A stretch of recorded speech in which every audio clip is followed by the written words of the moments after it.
When I looked out my window, I saw him there again. Robert Henderson, 67 years old, retired police officer. For the past 5 years, he had stood in his garden every morning at 7 o'clock and watched my house. But today was different. He was holding an envelope and crying. The truth I learned from that envelope would solve all the mysteries of the past 5 years and change me forever. I sipped my coffee and looked at him through the kitchen window. Robert Henderson had always been an enigma to me. Why did this middle-aged, lonely man follow the same routine every morning? Why was he watching me? And most importantly, why had this observation started exactly 5 years ago? I remember the day I moved to Elmwood Street. It was March 2019. My divorce had just been finalized, and I had chosen this small, quiet neighborhood to start over. The terrible last year I had spent with my ex-husband Michael in our old house had pushed me away from everyone. I wanted a place where no one knew me or judged me. Robert Henderson was just my neighbor at the time, a polite but distant man. We had exchanged greetings a few times in the first month, making small talk about the weather. Normal neighborly relations. But then something changed. The first thing I noticed was his 7 a.m. routine. Every day, with clockwork precision, Robert would step out into his yard and stare at my house. At first, I thought it was a coincidence.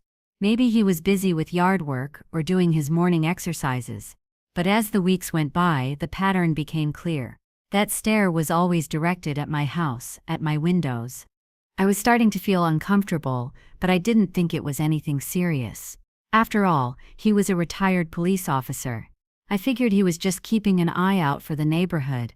But over time, his behavior became more obvious. On weekends, I would see him following my car when I went to the grocery store.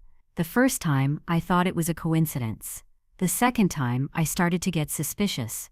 By the third time, I was certain Robert Henderson was following me. I remember telling my best friend, Jennifer Wilson, about it for the first time. We were talking on the phone. "Jen, I think I have a serious problem," I said. "What happened, Lisa? Did Michael call again?" "No, this time it's different. I think my neighbor is watching me." There was concern in Jennifer's voice. "What do you mean, watching? How?" "Every morning at 7 o'clock he stands in his yard and looks at my house, and today he followed me to the grocery store." "Lisa, this is serious.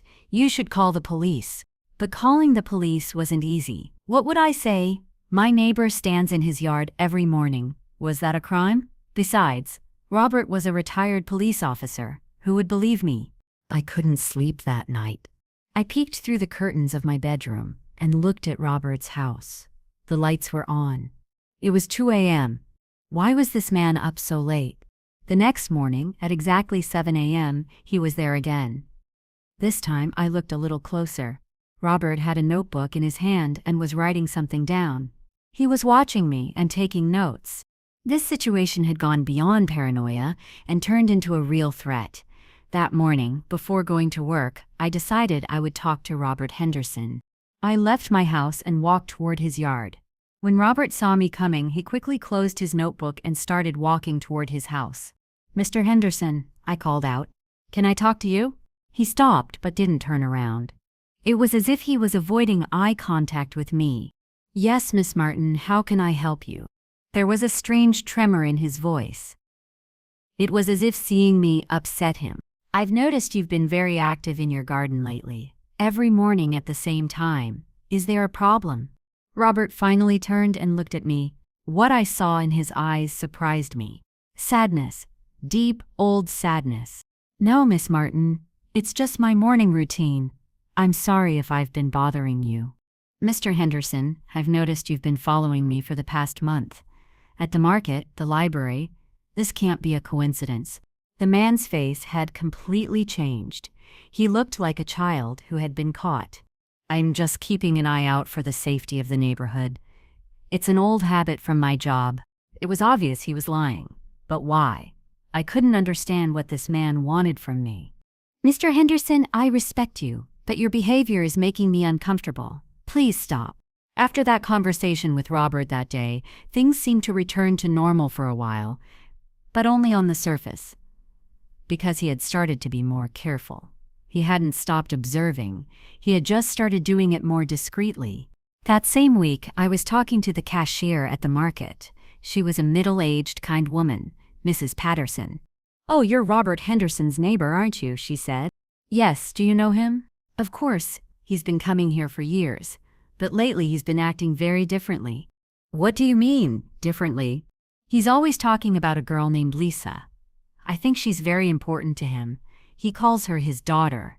These words didn't faze me because I had never seen Robert's family. There was no sign that he was married, and he was talking about her as if she were his daughter. When I got home that evening, I was worried. Who is this man? Why was he so interested in me? And most importantly, could I have known him in the past? I pulled out my old photos, childhood photos, high school years, college. I didn't see anyone who looked like Robert Henderson in any of them. That night, I decided to research Robert Henderson online. I knew he was a retired police officer. Maybe I could find information about his past. The information I found was surprising. Robert Henderson had worked as a police officer for 35 years. He had specialized in the missing persons department, and 5 years ago, the same year I moved to this neighborhood, he had retired. But this information made me even more anxious. A missing persons expert? Why was he following me? Was I a missing person and didn't know it? This thought seemed ridiculous, but I couldn't shake it. Maybe there was something in my past I didn't know about. Maybe Robert Henderson had a very serious reason for following me. The next morning he was there again at 7 a.m. But this time I noticed something different. He wasn't just watching me, he was also on the phone. And while he was talking, he kept pointing at my house. This was too much. That morning, I called the police to file a complaint. 911 Emergency Services. "Hello, this isn't an emergency, but my neighbor is following me, and I want to file a complaint. Can I have your name and address?" "Lisa Martin, 247 Elmwood Street." The voice on the phone suddenly changed. "Did you say Lisa Martin? And the person you're complaining about is Robert Henderson. How did they know that?" "Yes. Do you know him?" "Ms. Martin, we'll send an officer to you as soon as possible. Please wait." When the phone hung up, I had a strange feeling. Why did the police know Robert, and why did they sound so concerned? Half an hour later, there was a knock on the door. When I opened it, I saw 2 police officers. One was a young woman, the other a middle-aged man. "Mrs. Martin? I'm Officer Sarah Chen, and this is my partner, Officer Mike Torres. We're here to take your complaint about Robert Henderson." I let them in. Officer Chen took out a notebook. "Mrs. Martin, you said Robert Henderson has been bothering you. How long has this been going on?" 5 years, since the day I moved into this neighborhood." The 2 officers looked at each other. Officer Torres leaned forward. "Mrs. Martin, I have a very important question to ask you. Have you ever seen Robert Henderson before you moved into this neighborhood?" "No, never." "Why do you ask?" Officer Chen took a deep breath. "Mrs. Martin, Robert Henderson is a person of concern to us. You say he has been watching you for the past 5 years. That's not normal, especially considering his past." "What do you mean his past?" "Mrs. Martin, Robert Henderson isn't just a retired police officer, he's also someone who has been treated for obsessive behavior in the past." And Officer Torres paused, as if he didn't want to continue. "And what?" "And the reason he retired 5 years ago was because he stalked a woman and put her life in danger." Those words exploded in the room like a bomb. Robert Henderson wasn't just a strange neighbor, he was potentially dangerous. "But why me? I don't even know him." Officer Chen closed his notebook. "Ms. Martin, we need to talk to Robert Henderson to find the answer to that question. For now, keep your doors locked and call us immediately if you notice anything strange." After the officers left, I was alone in the house. Everything seemed even more terrifying now. Robert Henderson's daily presence, his stalking at the grocery store, the lights on late at night, everything had taken on a new meaning. That evening, I called Jennifer and told her what had happened. "Lisa, come here right away. Jack and I will pick you up, and you can stay with us." Jennifer and her husband Jack were very good friends of mine, but running away wasn't a solution. I had to solve this problem. Jen, I can't run away. I have to solve this problem. I have to find out what Robert Henderson wants from me. I couldn't sleep that night. Every sound, every shadow seemed like a potential threat. But what really bothered me was why this had been going on for 5 years. If Robert was really dangerous, why had he just been watching for so long without doing anything? The next morning at 7 a.m., I looked out the window again. Robert was there, but this time he looked different. He seemed sick. His face was pale, and he looked defeated, and he was holding that envelope again. At 9 a.m., there was a knock on my door. My heart started racing. What would I do if it was Robert? But when I opened the door, I saw Officer Chen. Mrs. Martin, we spoke with Robert Henderson. What did he say? Very strange things. He says he sees you as his daughter, but he also says he's never been married and doesn't have any children. He can't explain it logically. What does that mean? Officer Chen paused. Either he really has mental issues, or there's something he knows about you that he's not telling us. That afternoon, I made up my mind. I would talk to Robert Henderson alone. This mysterious situation had to end. At 3 o'clock, I went to his house and knocked on the door. When he opened it, I noticed my eyes welling up, because Robert Henderson had been crying and was still crying. Mrs. Martin, I need to tell you everything. Then tell me, Mr. Henderson, what have you wanted from me for 5 years? Robert let me inside.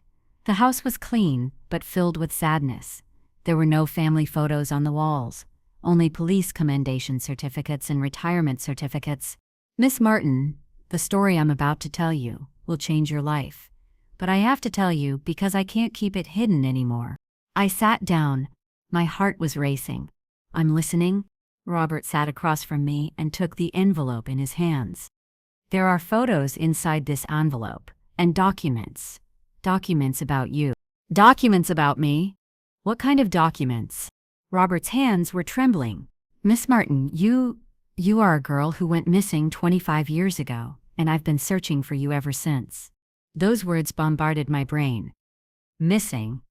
Who had I been missing? And how had I been unaware of my own life? That's impossible. I never went missing. I have a family, a past. Robert opened the envelope and I looked at the photo he took out. In the photo was an 8-year-old girl, and that girl looked exactly like me. But that couldn't be possible, because when I was 8, I was in a completely different place with completely different people. Or so I thought. Who is this photo of? I asked, my voice trembling. Tears were streaming down Robert's cheeks. This photo is of Jessica Martin. Jessica Martin, an 8-year-old girl who went missing from Portland. But my name is Lisa, and I'm not from Portland. Robert pulled out another document. This is Jessica Martin's birth certificate. And this, he pulled out another piece of paper. This is a report showing that your current ID is fake. The world started spinning around me. This was impossible. I was Lisa Martin, 33 years old, divorced, an accountant. I knew my life. Or so I thought. Mr. Henderson, this is nonsense. I'm not Jessica. Robert stood up and pointed to a frame on the wall. Inside was a newspaper clipping. 1999 Portland Daily News, 8-year-old Jessica Martin missing. Police continue search. That's you, Miss Martin. Or should I say, Miss Jessica Martin. I took the newspaper clipping. The headline really did say Jessica Martin missing. And the little girl in the photo, she really did look like me. But where was I when I was 8 years old? I remembered my family, my mother Margaret, my father David. Or so I thought. Mr. Henderson, you're mistaken. I have a family. I grew up with them. Robert looked at me with sad eyes. Miss Martin, Margaret and David Martin are not your real family. They are the people who kidnapped you. With those words, everything stopped. Time stopped. My breath stopped. My heart stopped. Kidnapped? My family kidnapped me? That's impossible. They were my family. They loved me. They may have loved you, but they stole you first. Robert pulled out another document. This is your real birth certificate, Jessica Murray Thompson. Born in 1991. Mother's name, Susan Thompson. Father's name, William Thompson. Thompson? My last name was Martin. Or so I thought. Mr. Henderson, this is a crazy claim. Where's the proof? Robert opened the largest envelope. DNA test results. There is a 99.7% match between the sample I took from your coffee cup and Susan Thompson's DNA. Who is Susan Thompson? Your real mother, and Robert's voice broke. And my daughter. Those last words shattered my world. Robert Henderson was my grandfather, Miss Martin or Jessica. Susan was my daughter. After you went missing, she lost her mind. She became so obsessed with finding you that she neglected her own life. And 2 years later, she died in a car accident. I couldn't breathe. This was too much. Too much information. Too much shock. Are you my grandfather? Yes, Jessica. I'm your grandfather, Robert Thompson. And I've been searching for you for 25 years. The room felt like it had no oxygen. This couldn't be real. But the documents Robert held, the DNA tests, the photos, everything looked so real. Why? Why didn't you tell me 5 years ago? Robert stood up and walked toward the window. Because when I found you 5 years ago, you looked happy. You were newly married, in a new home, starting a new life. I didn't want to ruin that for you. But you kept watching. Because I was afraid of losing you again. And he paused, and because you're the only family I have left. Those words hit me hard. This old man had been searching for his missing grandson for 25 years. And when he found him, he had secretly watched over him to protect him. But there was still so much I didn't understand about this story. Mr. Hen? Grandpa? If Margaret and David really kidnapped me, why didn't anyone catch them? Robert turned back and pulled out another document. Because they were very smart. Margaret Martin was actually Margaret Kowalski. She was a nanny and very close to your family. David Martin was a fake ID expert. So they really did kidnap me. Yes. And they took you very far away. They changed your identity, forged documents. You were missing as Jessica Thompson, but you were raised as Lisa Martin. My head was spinning. My entire life was a lie. My family wasn't my real family. Even my name wasn't real. What about my real family? Susan? My mother? Robert's eyes filled with tears. Susan was an amazing girl. She loved you so much. She cried every night after you disappeared. She never gave up. She swore she'd live until you came back. But she didn't. No, the car accident happened in 2001. You were only 10 years old. I started crying too. I was crying for a mother I didn't know. I was crying for a life I never had. What about my father? William? Is he dead too? Robert shook his head. No, William is still alive. But he changed a lot after Susan died. He started drinking. Now he lives in a small town in Oregon. Does he remember me? Every day, Jessica. He still has your photos in his room. This information made me cry even more. There was a father out there who was still living for me. Grandpa, can I see him? Robert smiled. It was the first time he had truly smiled in 25 years. Of course, Jessica, he's been waiting for this for 25 years. But there were still things I didn't understand. What happened to Margaret and David? Are they still alive? Robert's face changed. Margaret died last year. Cancer. But David, he paused. What happened to David? David is still alive, and Robert's voice trembled. And he knows you're in this neighborhood. This last piece of information froze me. David, the man who had kidnapped me, knew I was here? What do you mean he knows? Jessica, David found you before Margaret did. But he didn't contact you because the police were tracking him. He found me. Yes. And that's why I started watching you. To protect you from David. Everything was starting to make sense. Robert wasn't following me because he was obsessed or dangerous. He was protecting me. Grandpa, is David dangerous? Robert looked at me seriously. Jessica, David Kowalski has been trying for 25 years to make sure you never tell them the truth. Because if the truth comes out, he'll go to prison for the rest of his life. So he's been following me to keep me quiet. Or worse. Those words filled me with fear. Was David planning to kill me? Grandpa, shouldn't we tell the police? I already did, Jessica. But David is very smart. He hasn't been caught in 25 years. It's not easy to find evidence. That evening, when I returned to my own home from Robert's house, everything looked different. This house was no longer my home. This street was no longer my street, because I was no longer Lisa Martin.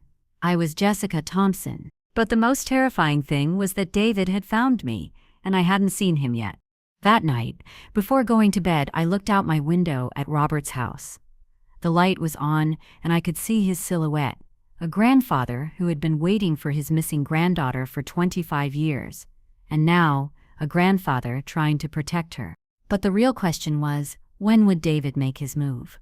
And was I ready? As I fell asleep, there was only one thought in my mind. Tomorrow, everything would change, because tomorrow I would meet my real father, William Thompson. But what I didn't know was that David Kowalski was also planning to take action tomorrow. The next morning, I woke up at 6 a.m. What I had learned yesterday felt like a dream, but when I looked out the window, I saw Robert, my grandfather Robert, in the garden again. This time, he had a different expression. Hope. For the first time in 25 years, real hope. While I was making coffee, the phone rang. It was Robert. "Jessica, I'm sorry, I'm still used to calling you Lisa. I got in touch with your father." My heart started racing. My real father, William Thompson. "What did he say?" He cried.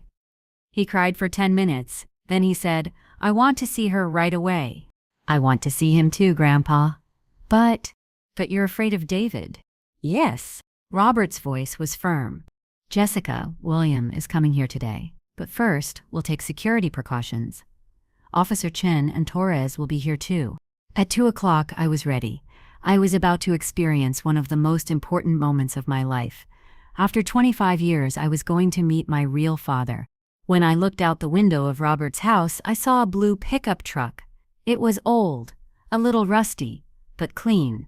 A tall, gray-haired man got out of the truck. His manner seemed familiar, but how could it be? I had never seen this man before. Or so I thought.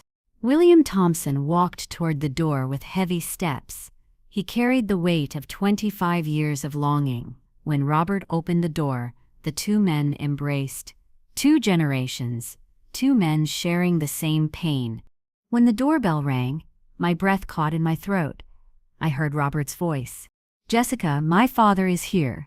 When I opened the door, there stood a man in his late 50s with gray hair and blue eyes, and what I saw in those eyes shattered me. The same blue eyes. My eyes. As William Thompson looked at me, his lips trembled. "Jessica, my little girl." There was 25 years of longing in his voice. Suddenly, memories started flooding back. They were blurry, distant, but real memories. That voice was familiar to me. As the word Dad came out of my mouth, I found myself in his arms. 25 years of longing burst out all at once. We were both crying. "I looked for you every day, Jessica. Every day. I never gave up." While standing in his arms, something strange happened. I felt like I was home. In the arms of this stranger, in this unfamiliar embrace, I felt like I was home. We went inside. William kept looking at me, as if afraid I would disappear again. "Jessica, I have so much to tell you. About your mother, Susan, about our family, about what happened after you disappeared." Robert brought us tea. "William, Jessica remembers Margaret and David as her family. This is very difficult for her." William held my hand. "Jessica, I know this is very complicated, but Margaret and David took you away from us. You were our beloved daughter, the girl we wanted so much." "Dad, I remember them. Margaret and David. They were nice to me." Pain appeared in William's eyes. "I know, my daughter. Maybe they loved you, but you were our daughter. And your mother, Susan, she loved you so much." "Tell me about my mother." William smiled. It was the first time he had truly smiled in 25 years. "Susan was very beautiful. She looked just like you. The same blue eyes, the same smile, and the day she brought you into the world, that was the happiest day of my life." He pulled out an old photograph from his pocket. "This is you and your mother. You were 6 months old." When I looked at the photo, my heart ached. A young, beautiful woman was holding her baby. And that baby, was that really me? "You were so beautiful." She was the most beautiful woman in the world, and the best mother. She loved you so much. William's voice broke. After you disappeared, she went crazy. She sacrificed everything to find you. Grandpa Robert said she died in an accident. Yes. In 2001. While she was looking for you, she was going to look for you again that day.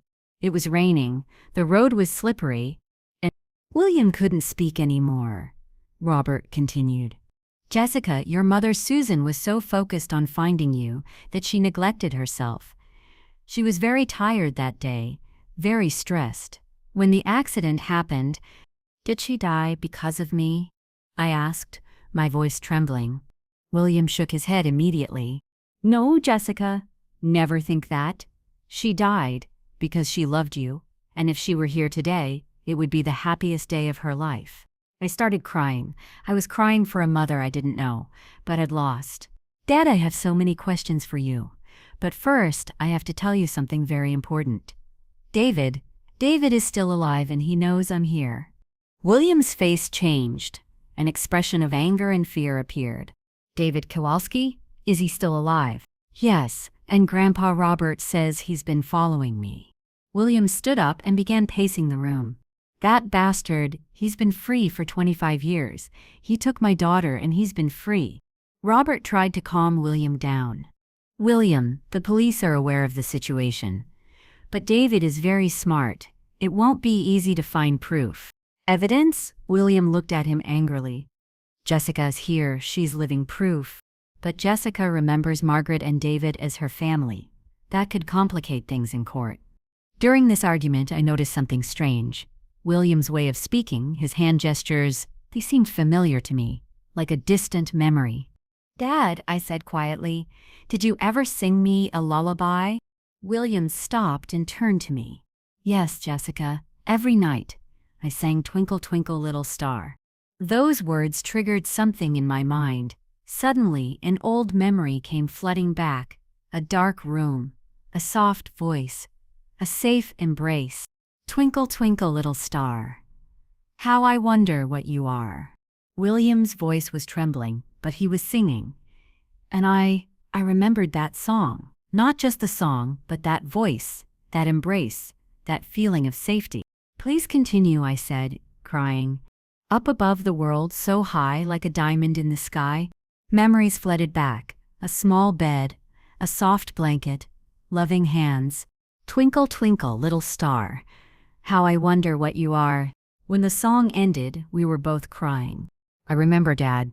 I remember your voice. William hugged me again. Of course you do, my daughter.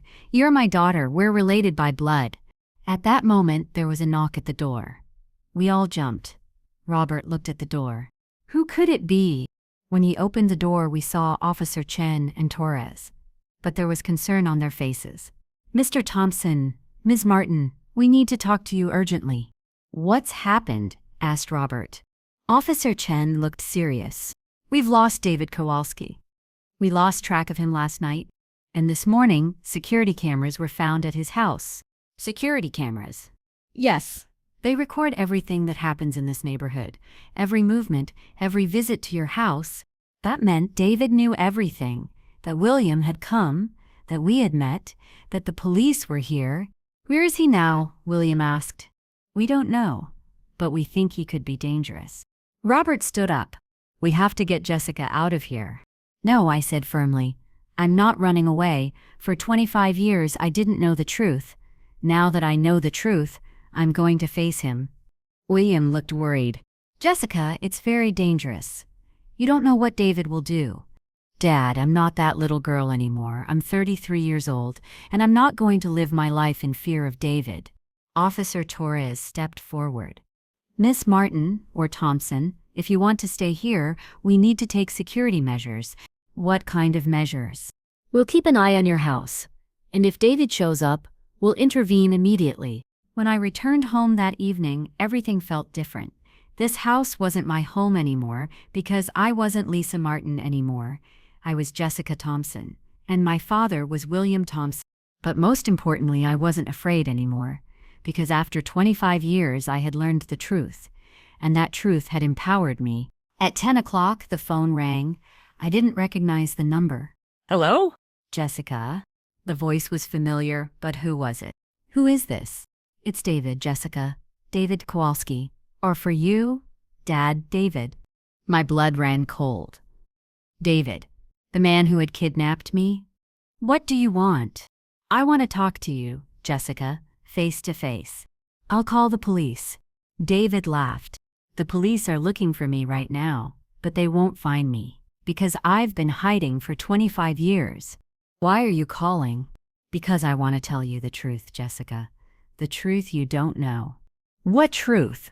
The truth that William and Robert didn't tell you. The truth about why we took you. These words stopped me in my tracks. Was there another truth? What do you mean? Jessica, meet me tomorrow at 8 a.m. at the old factory building. The old textile factory on Maple Street. Come alone. I'll never come.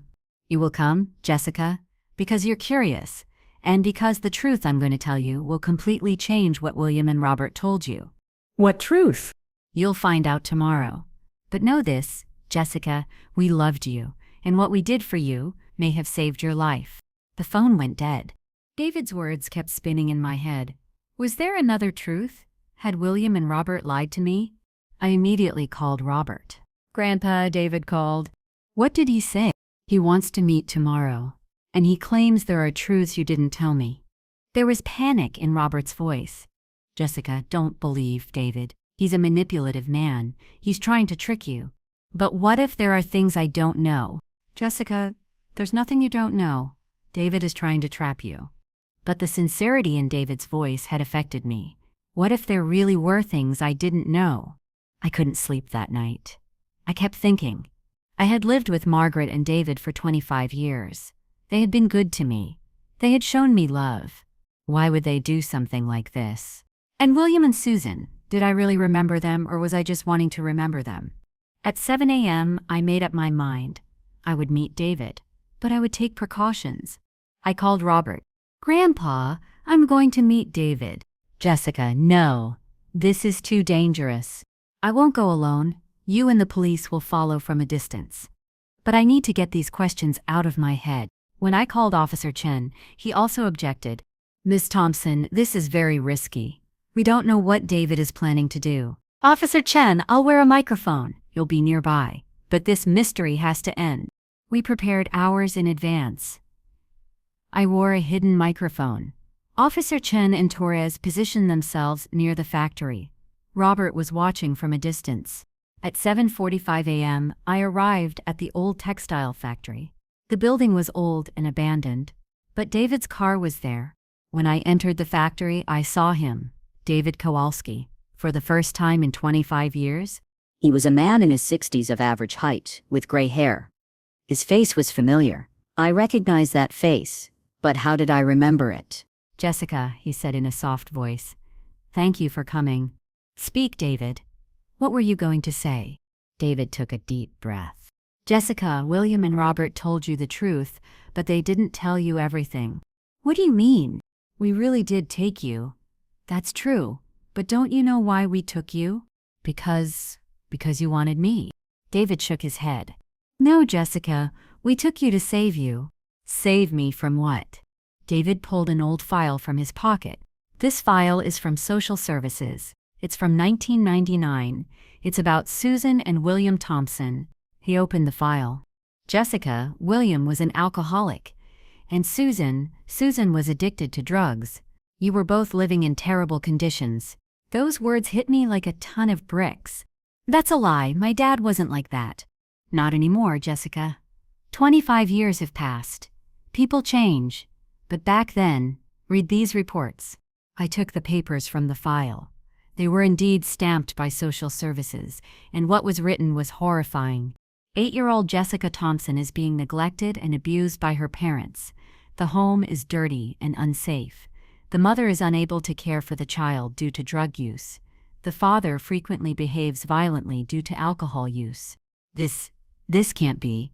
Jessica, we were family counselors at the time. Margaret was a child psychologist, and I was a social worker. We were working on your case. You're lying. David pulled out more documents. These are our IDs from back then. Margaret Thompson, child psychologist. David Thompson, social worker. I looked at the documents. They looked real. Was your last name Thompson? Yes. We were married at the time, and we were very involved in your case because it was very serious. What do you mean, serious? David's eyes filled with tears. Jessica, you were hospitalized 3 times for neglect and abuse. I don't remember. You were 8 years old, and you were trying to erase traumatic memories. That's normal. David pulled out another photo. This is you in the hospital. I looked at the photo, a little girl lying in a hospital bed, looking very thin and unhappy. Is that me? Yes, Jessica, and William and Susan were responsible for the situation in that photo. My mind was spinning. What was true? What was false? Why did you take me? Why didn't social services take me? Because William had connections with the police. Robert Henderson was his own son, and the system was ignoring your situation. Robert was William's father. Yes, and he was a very powerful police officer at the time. He protected William. This information changed everything. Robert wasn't my grandfather. He was William's father. And William, my father, really was a bad person back then. What did we do? When we realized we couldn't do anything through official channels, we decided to rescue you. We planned it, prepared it, and one night we took you. You kidnapped me. We saved your life, Jessica. Because if you stayed in that house, you would have died. David pulled out another document. This is the doctor's report. You had malnutrition, multiple fractures, and signs of psychological trauma. I read the document. It was truly horrific. But then what happened? Why didn't anyone come looking for me? They did, Jessica, but we had gone too far. We changed our identities. And you had started to be happy. Margaret and you were good to me. Because we loved you, you became the child we never had. And the 17 years we spent with you were the best years of our lives. I started crying, because this story made sense. I remembered how Margaret and David had treated me. They were loving and protective. But why is William different now? Why does he seem like a good man? Because he learned his lesson after you disappeared. He quit drinking, got his life together. He was preparing for the day you'd come back. People can change, Jessica. And Robert? Robert, too. At the time, he was focused on protecting his son. But after you disappeared, he saw the truth. And he started looking for you. This information was overwhelming. There was a different version of the story that had been going on for 25 years. David, if this is true, why do the police think you're guilty? David smiled sadly. Because on paper, we kidnapped you. No matter what our motivation was, legally, we're guilty. And what happens now? I don't know, Jessica, but I had to tell you the truth. Because William and Robert only told you their version. At that moment, I heard Officer Chen's voice through the microphone in my ear. Miss Thompson, how are you? Are you safe? David heard the voice. Are the police here? Yes. For my safety. David stood up. Then I have to go, Jessica. But I'll tell you one last thing. What? When Margaret died, her last words were about you. She said, "Tell Jessica I love her very much, and that what we did was right." With those words, David left the factory. A few minutes later, Officer Chen and Torres entered. Mrs. Thompson, are you okay? I don't know, I said honestly. I don't know what to believe anymore. That evening, we met up with Robert and William again. I asked them what David had told us. William's face changed. Jessica, I didn't want to talk about that time because I'm ashamed. So it's true? Yes, it's true. We were in a terrible place back then. Susan was too. We were both very young parents, and we couldn't handle it. Robert had also lowered his head. I'm to blame too, Jessica. I neglected you while trying to protect William. So David and Margaret really saved me? William started crying. Yes, Jessica. They saved you from us, from our stupidity, and I'm grateful to them for that. This confession changed everything. Were David and Margaret heroes or villains? I didn't know anymore. So what happens now? Robert replied, Jessica, the truth is complicated, but what matters is this. You're safe now, and both William and David love you. That night, sitting alone, my mind was in turmoil. My story wasn't a simple kidnapping tale. It was complicated, painful, but ultimately filled with love. But there were still unanswered questions.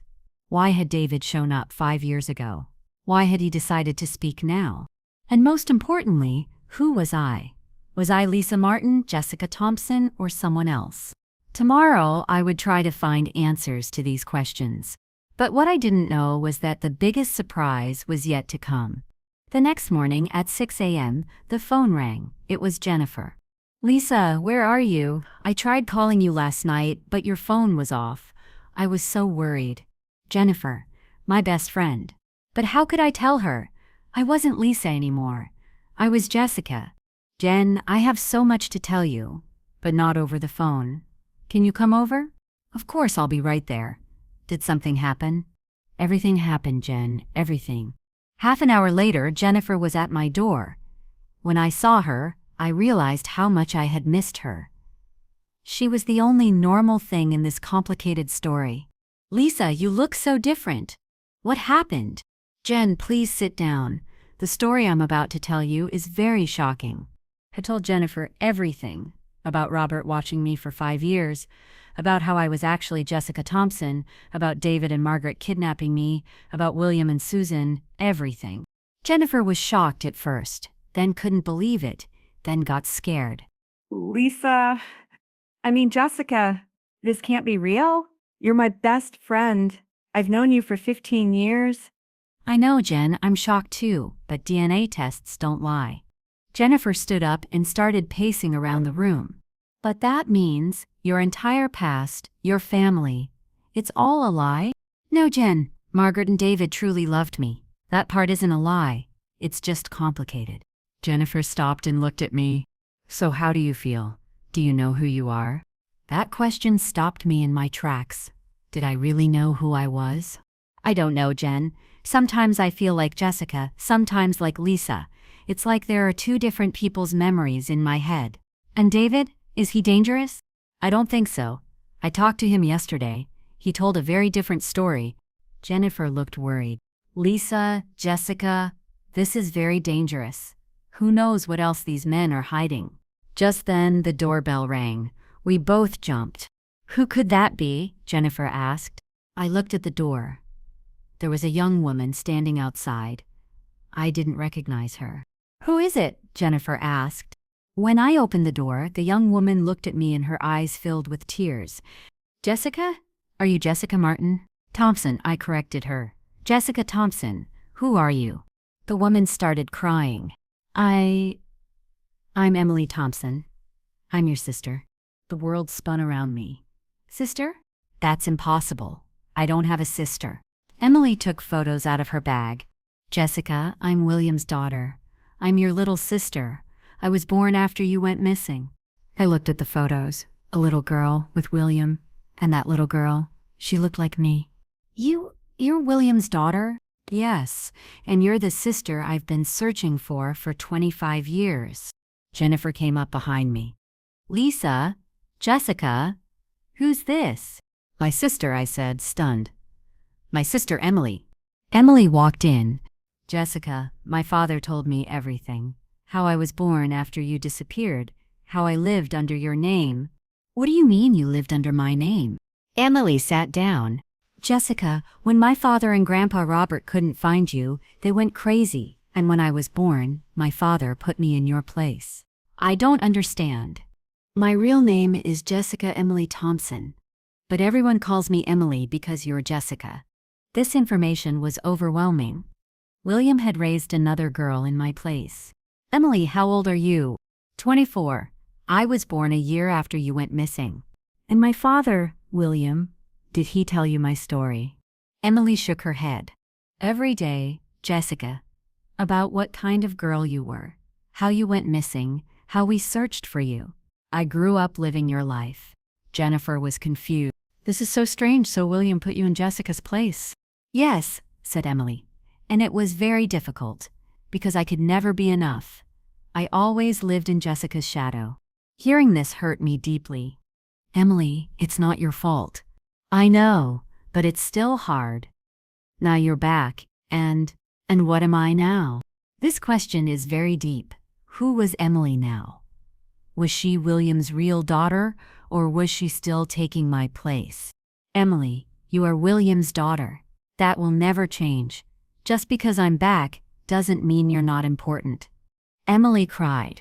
But my father missed you for 25 years. I could never take your place in his eyes. Just then, the phone rang.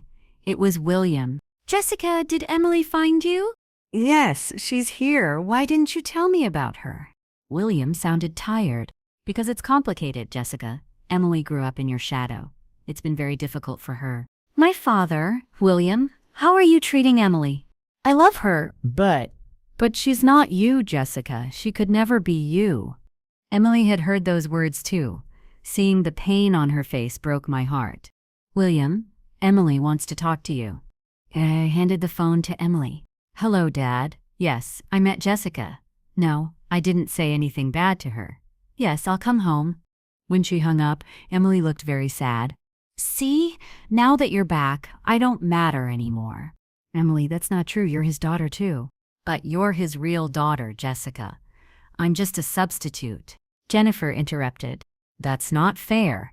Emily, you're just as important. Emily stood up. I know who I am. I've lived in someone else's shadow for 24 years, and now that person is back. Emily, wait. But Emily was already walking toward the door. Jessica, we've been looking for you for 25 years. We've finally found you. I hope Dad is happy. After Emily left, Jennifer and I were in shock. This is such a painful situation, said Jennifer.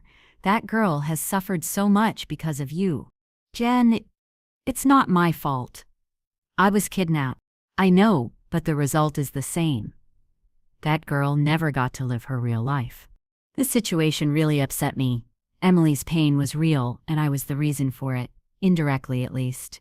That afternoon, I called Robert and talked to him about Emily. Grandpa, why didn't you tell me about Emily? Robert replied in a sad voice. Because it's a complicated situation, Jessica. Emily is a good girl, but William treated her wrong. What do you mean treated her wrong? He tried to replace her with you. That was unfair to both Emily and you. What should I do now? Talk to Emily. Tell her that she's not worthless just because you came back. That evening, we called Emily and met up. We sat in a small cafe. Emily, you left looking sad today. We need to talk. Emily was stirring her coffee. Jessica, you mean well, but you don't understand the situation. Tell me. Emily took a deep breath. I've lived your life since the day I was born. My dad sang you lullabies, bought you toys you liked, sent you to the school you went to. This is too much. And he always said Jessica would do this. Jessica would like that. I could never be Emily. I always tried to be Jessica. I started crying. Emily, this is all wrong. You should have been yourself. But now the real Jessica is back. There's no need for the fake Jessica anymore. You're not fake, Emily. You're the real Emily. Emily smiled painfully.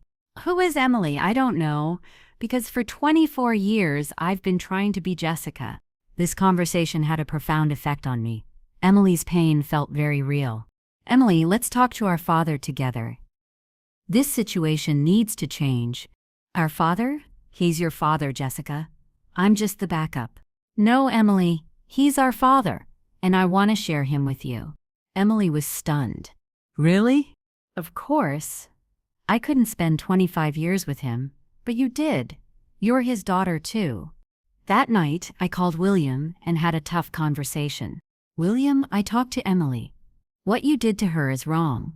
Jessica, Emily is a good girl, but what? She's not your daughter, is she? William paused. Of course she's my daughter. Then treat her like one. She's not insignificant just because I'm back. You're right, Jessica. But I've missed you for 25 years. And Emily was with you for those 25 years. She's your daughter too. And she's my sister. After that conversation, William agreed to have a family meeting with Emily and me. The next day, I went to William's house. It was small but clean, and there were photos everywhere. But I noticed something strange. Both Emily and I were in the photos, but the photos of me were from when I was a child, and the photos of Emily were from when she was growing up. William took us into the living room. My daughters, You are both my daughters, and you always will be. Emily looked at him suspiciously. Dad, Jessica is back. You don't need me anymore. William sat down next to Emily. Emily, you are my daughter. You are not Jessica's replacement. You're my real daughter. But you always talked about Jessica. Because I missed her. But that doesn't mean I didn't love you. I sat down next to Emily. Emily, I lost 25 years, but you didn't lose anything. You had those wonderful years with your father. I envy you. Emily was surprised. Are you jealous of me? Of course, you grew up with our father. I didn't get to know him while I was growing up. These words affected Emily. But I lived in your shadow. You won't anymore, I said firmly. From now on, you'll be Emily, completely yourself. William cried as he listened to our conversation. My daughters, I have wronged you. Emily, I apologize for trying to replace you with Jessica. Dad, you just missed Jessica. Yes, but that doesn't justify how I treated you. After that conversation, the three of us hugged. For the first time, I felt like a real family. But that evening, something strange happened on the way home. While I was in my car, I saw another car in the mirror. It was following me. I stopped the car. The car behind me also stopped. David Kowalski got out. Jessica, I need to talk to you. David, what do you want? The police are looking for you. I know, but I need to tell you something very important. What? David looked around. We can't talk here. They're following me. Who's following you? Robert Henderson. He's not just the one you mentioned, Jessica. He was also the officer in charge of your case. What do you mean? Robert was on duty the night you went missing, and David paused. And what? And he was the only witness to what happened at your house that night. Those words stopped me in my tracks. What do you mean, the only witness? David walked toward his car. I'll tell you everything tomorrow, Jessica. But know this, there are missing pieces to Robert Henderson's story. David left. I was in shock. Was Grandpa Robert hiding missing pieces? That night, I called Robert. Grandpa, David spoke to me again. What did he say? He said you were on duty the night I went missing. There was panic in Robert's voice. Jessica, David is lying. He's trying to manipulate you. But were you on duty? Robert paused. Yes, I was on duty, but that's normal. I was a missing persons expert. Is there anything else I should know? No, Jessica, David is trying to confuse you. But Robert's voice didn't sound reassuring. It felt like he was hiding something. The next morning, Emily called me. Jessica, I had a long talk with my dad last night. What did you talk about? About the night you went missing. And my dad said some strange things. Like what? He said the police arrived very late that night. Even though you were reported missing, the investigation started late. That might not be normal. And Jessica, my dad said Robert Henderson acted very strangely that night. What do you mean, strangely? Like he knew what was going to happen. This information was very disturbing. Was Robert really hiding something? That afternoon, I called Officer Chen and asked him some questions. Officer Chen, can you look into the 1999 files? The Jessica Thompson missing person case. Why are you asking? Because something strange might have happened that night. What kind of strange things? About Robert Henderson's behavior. Officer Chen paused. Miss Thompson, those files are very old. But I can look into it. 2 hours later, Officer Chen called me back. Miss Thompson, I reviewed the file, and there are indeed some strange things. What kind of things? Robert Henderson's report is very detailed. Very detailed. Is that bad? Officers usually don't go into that much detail. But Robert's report is written as if he knew everything. What does that mean? Either Robert was a very good officer, or what? Or he knew what was going to happen. This information was a huge shock. Did Robert really know something? That evening, I made up my mind. I would confront Robert. But this time, I would be prepared. When I arrived at Robert's house, I tried to look normal. Grandpa, I need to talk to you. Of course, Jessica, come in. We sat across from each other in the living room. Grandpa, I'm going to ask you directly what happened the night I went missing. Robert looked uncomfortable. Jessica, let's not bring this up. It's too old. No, Grandpa, we will. Because David is saying very different things. Robert stood up. David is a manipulative man. Don't believe him. Then you tell me the truth. Robert walked toward the window. Jessica, some things shouldn't be known. What do you mean, shouldn't be known? Robert turned around, tears in his eyes. Because some things can ruin your life. Grandpa, what are you hiding? Robert sat down, covering his face with his hands. Jessica, that night, I was at your house.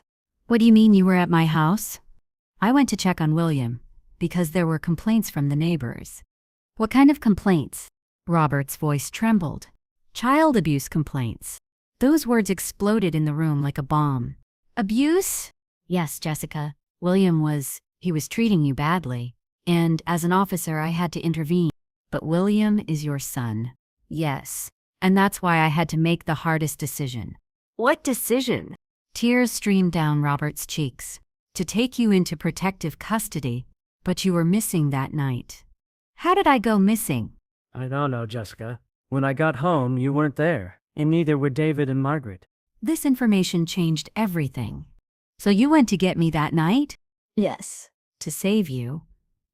But I was too late. David and Margaret left earlier. Yes. And maybe that was for the best. What do you mean, for the best? Robert looked at me. Because, Jessica, if we had taken you through official channels, you would have likely ended up in a terrible orphanage. David and Margaret raised you in a loving family. This truth was very complicated. Robert had come to rescue me, but David and Margaret had left first. Grandpa, why didn't you tell me this for 25 years? Because William is my son, and knowing what I did to him, knowing that I betrayed him, would have been too painful. But William has changed. He's a good father now. I know, and I'm proud of him. That night, as I drove home, my mind was spinning. There was truth in everyone's story, but what was the whole truth? The next morning, David called. Jessica, did Robert talk to you? Yes. He told me everything. Everything. Are you sure? What do you mean? Jessica, what happened that night is much more complicated than what Robert told you.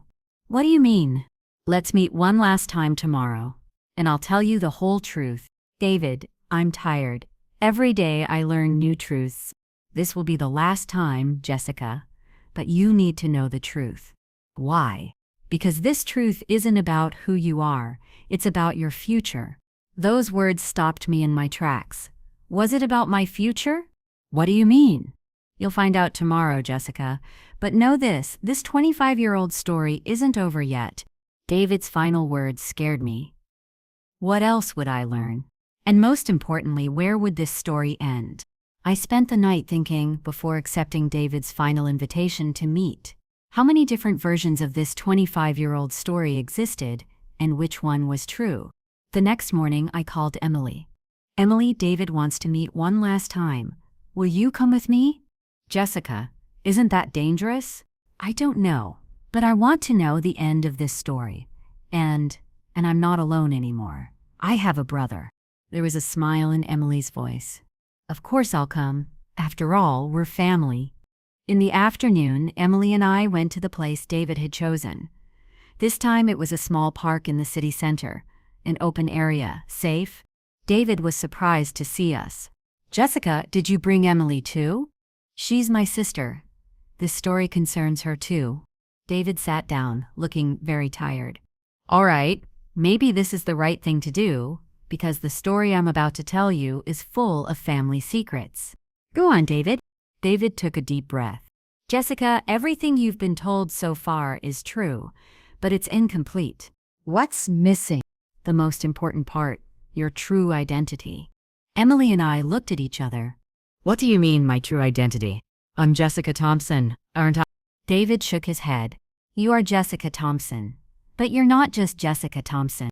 He pulled a thick file from his bag. This file starts in 1985. 6 years before you were born. What happened in that year? William Thompson's twin sister, Maria Thompson, went missing. William's sister?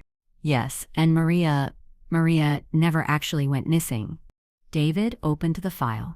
Maria Thompson was murdered by her husband, but her body was never found. What does this have to do with me? David pulled out more documents. Maria had a daughter, 3 years old. Sarah Thompson. Emily leaned forward. Who is Sarah? David looked at us. Sarah is you, Jessica. You're Maria Thompson's daughter, William's niece. Those words blew my mind. That's impossible. I'm William's daughter. No, Jessica, you're William's niece, Maria's daughter. David pulled out more photos. This is Maria Thompson. Look at her. I looked at the photo. A young, beautiful woman. And she looked just like me. Is that my mother? Yes, your real mother is Maria Thompson. Emily was in shock. But the DNA tests that matched William? David gave a pained smile. William and Maria were twins. Their DNA is almost identical. The test shows sibling DNA, but it looks like father DNA. Then who is Susan? Who is Susan Thompson? Susan was William's wife, but she's not Jessica's mother. She's Emily's mother. Emily stood up. What do you mean, my mother? Susan is my mother. Yes, Emily, Susan is your real mother. And you are William's real daughter. This information was very confusing. David, so Emily and you are cousins. Jessica, you are Maria's daughter. Emily, you are William's daughter. Emily began to cry. So I'm not Jessica's daughter after all. I'm really William's daughter. Yes, Emily, you've always been our real daughter. I was in shock. Then who is my real father? Who is Maria's husband? David's face darkened. Thomas Miller, and he's still alive. The man who killed my mother is still alive? Yes. And Jessica, that man is after you. Fear gripped my body. What do you mean after me? Because you're the only witness to his crime. But I was only 3 years old. But you've grown up, and you can remember. David pulled out more documents. Thomas Miller was released from prison in 1996, and he's been looking for you ever since. Looking for me? Yes, because you saw him kill your mother, and if you remember, I can accuse him. Yes. Emily held my hand. Jessica, this is very dangerous. David continued. In 1999, you were living in William's house because after Maria died, William adopted you, but Thomas had found you. Did he come that night? Yes. Thomas came that night to kill you. But David and Margaret, we saved you from Thomas, not William, but Thomas. This truth was changing everything. So you saved me from the killer. Yes, Jessica, and we kept you hidden from him for 25 years. Where is Thomas now? David's face tensed. He found you 5 years ago. He found out you moved to this neighborhood. How did he find out? We don't know, but he did, and he's been making plans ever since. Emily asked fearfully. What kind of plans? Plans to kill you. Those words hit like a bomb. He wants to kill me? Yes, because you've always been a threat to him. But I don't remember anything. He doesn't know that, and he doesn't want to take any risks. David took out his phone. Jessica, you need to make a very important decision right now. What decision? Either you run away, or you face him. What does confront him mean? We'll set a trap for Thomas, and this time, we'll catch him. Emily objected. That's too dangerous. Jessica, you have to run. No, Emily, I've been running for 25 years. Enough is enough. David looked at her seriously. Jessica, this is very risky. Thomas is a dangerous man. But I have to do it because I'm tired of running. That evening, we made a plan. We would trap Thomas. But first I had to talk to Robert. When I went to Robert's house, I told him everything. Grandpa, Robert, David told me the whole truth. Robert bowed his head. So you found out. You knew, didn't you? That I'm Maria's daughter. Yes, Jessica, I knew. Why didn't you tell me? Robert stood up. Because I was trying to protect you. From Thomas. Did you also know that Thomas was after me? Yes, and that's why I was watching you. To protect you. You protected me for 5 years. Yes, Jessica, and I'll keep protecting you. Robert, I don't want to be protected anymore. I want to end this. Robert looked worried. Jessica, it's very dangerous. I know, but I have to do it. The next day we put the plan into action. I would go home and continue my normal life. When Thomas came, we would be ready. At 2 a.m., there was a knock on the door. My heart started racing. Was it Thomas? I looked at the door. An old man was standing there. I didn't recognize him, but something about him felt familiar. "Who is it?" I asked. "Sarah, my little girl." That voice was so familiar, like an old memory. I opened the door slightly. "Who are you?" The man looked at me and tears streamed down his face. "I'm Thomas Miller, your father." The world spun around me. This was Thomas Miller, the man who killed my mother. You're a murderer." Thomas shook his head. "Yes, but there are things you don't know, Sarah. My name is Jessica." "No, you're Sarah Miller, my daughter." Those words stopped me in my tracks. "That's impossible. I'm Maria's daughter." Thomas stepped inside. I had the phone in my hand. I could have called the police. "Sarah, Maria wasn't your mother. Maria was your aunt." "What do you mean?" Thomas sat down. "Sarah, you're my daughter and my wife Linda's daughter. Maria adopted you." This information confused me. "But David doesn't know. You were too young at the time. Only Maria and I knew." "Then why did you kill Maria?" Tears welled up in Thomas's eyes. "I didn't kill her, Sarah. Maria committed suicide." "You're lying." Thomas pulled an old cassette tape from his pocket. "These are Maria's last recordings, her own voice." He played the tape. Maria's voice could be heard. "Thomas, I can't take it anymore. I'm leaving Sarah with you. Please tell her the truth. I'm not her mother. You're not her father. She's Linda's daughter and William's niece. I just tried to protect her, but I couldn't." The tape continued. "Thomas, I'm going to end my life. But you need to protect Sarah, because William is keeping her in a dangerous environment." When the tape ended, I was in shock. "Did Maria commit suicide?" "Yes, Sarah, and she blamed me because I couldn't help her." "Then who am I? Are you really my father?" Thomas shook his head. "No, Sarah. I was just Maria's friend. You're William's niece, but you're Linda's daughter, not Maria's." "Who is Linda?" Linda was William's other sister. She also died young. My head was completely spinning. "So I could be the daughter of 3 different women?" "Sarah, the truth is, you're Linda Thompson's daughter, William's niece. Maria adopted you, and I tried to protect you." "Why did you run for 25 years?" "Because after Maria's death, the police suspected me. I had to flee." "And David and Margaret?" "They thought they were protecting you from me, but I was actually looking for you because I loved you." This information was overwhelming. "Thomas, did you come here to kill me or to protect me?" Thomas smiled. "To protect you, Sarah, because there's a new danger." "What danger?" Thomas looked at me seriously. William has very bad plans for you." "What plans?" "He knows you have a claim to the inheritance, Linda's inheritance, and he wants that money." "What money?" Thomas pulled out more documents. "Linda was a very wealthy woman, and when she died, she left all her money to you, $50 million. That number had the effect of a bomb in the room." $50 million? "Yes, and William is using that money without your knowledge." How is he using it? "Since you're legally declared dead, he's managing that money as your legal guardian. That meant William wanted me for the money." "Thomas, is this true?" Thomas showed more documents. "Sarah, why do you think William has been looking for you for 25 years? For love?" "Yes." "No, for money." Just then, the door opened. William walked in. Robert was behind him. "Sarah, stay away from Thomas." Thomas stood up. "William, enough. Tell the girl the truth." William had a gun in his hand. "Thomas, you've been on the run for 25 years. You have no business here." "William, tell Sarah about the inheritance." William turned to me. "Jessica, this man is dangerous. Get away from him." "William," I said calmly, "tell me about the $50 million inheritance."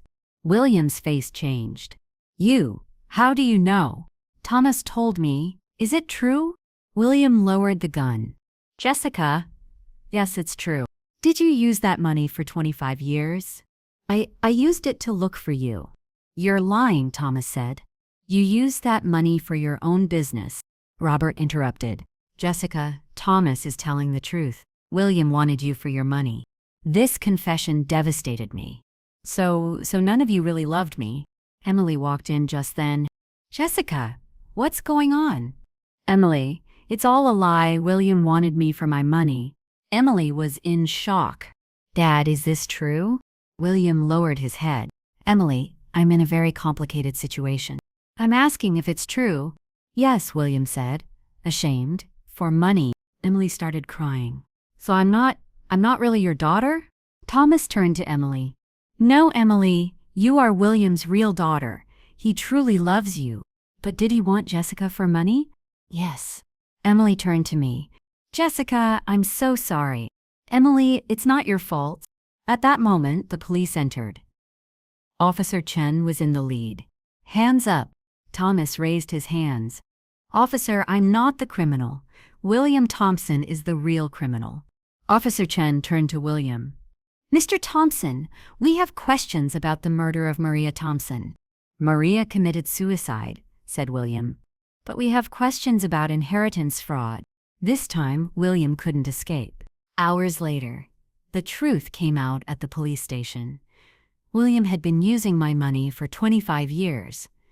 Maria had really committed suicide. Thomas was innocent. And I was the owner of a $50 million inheritance. But most importantly, Emily was really William's daughter, and she was the only thing that mattered to me in this story. Today, Emily and I are drinking coffee in the garden of our new home. A $50 million inheritance is a lot of money, but my real wealth is Emily, my real sister. William is in prison. He got 10 years for inheritance fraud. I feel sorry for him, but what he did was wrong. Robert apologized, and we are still friends. He really tried to protect me. I am grateful to David and Margaret. They raised me with love. We've also built a good friendship with Thomas. He's become my family too. And I finally know who I am. I'm Sarah Linda Thompson, Emily's cousin, and a happy woman surrounded by people who love me. For 5 years, my neighbor Robert had been watching me, but it was to protect me, and in the end, it was through his watching that I learned the truth. Sometimes we don't fully know our past, but what matters isn't who we are, but who we're with. And I know I'm with the right people. Emily is holding my hand. Jessica? Sarah? Which one do you choose? I smile. It doesn't matter, because I know who I am now. I'm your sister, and that's the most beautiful truth.